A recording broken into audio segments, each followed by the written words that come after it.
when you're talking about fentanyl, again, it's something that some people aren't that familiar with, and we know we've seen cases in Jefferson County. Do you feel like it's slowly but surely making its way to Madison County? Chief, you mind? Go ahead. Yes, ma'am. To answer your question, yes, it is, and we know that for certain because we're seeing more of it on the street. Unfortunately, with the state lab being inundated like it is, and they do a great job, but with the backlog that they have, some of our preliminary reports are suggesting that we have not got any toxicology reports yet to confirm that. But based on the stuff that we know that's going on nationwide and the stuff that we're seeing locally, a lot of the stuff is the same stuff that's going on in Jefferson County that we're seeing here now. It's filtered through. We did a great job so far of combating that problem, but it's just we're being inundated with it. So some is coming through, and we do believe it's time to make a stand on a lot of this in a more aggressive manner.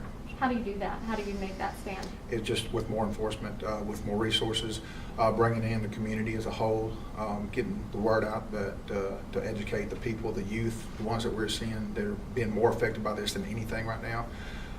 And just let these people know it's definitely a pendulum that we've seen swing from prescription pill abuse, as Chief alluded to what we're seeing now. It's basic economics on the street. It's supply and demand.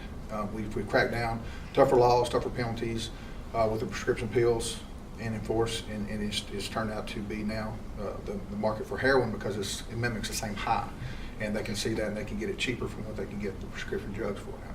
Do you see this prosecutorial route that's being taken with the manslaughter charge is going to be something that's going to work in your favor?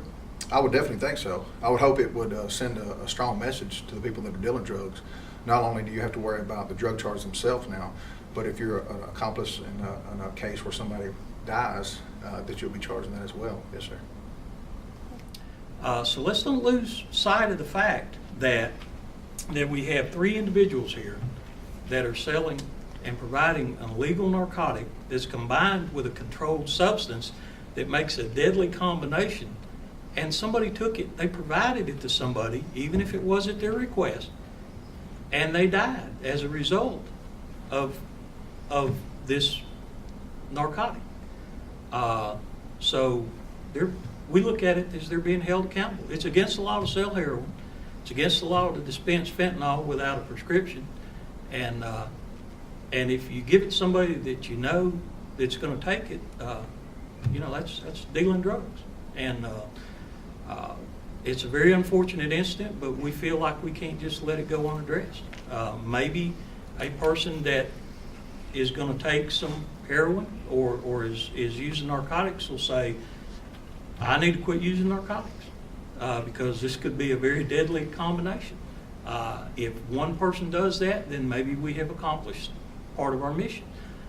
Maybe somebody that's selling it says, look, I don't really know what I'm selling it, and I didn't think I could go to jail for killing somebody, so maybe we can, maybe that'll stop somebody from selling it. It's still going to be out there, and we're still going to have to deal with it, and this is just one mechanism that we have to deal with.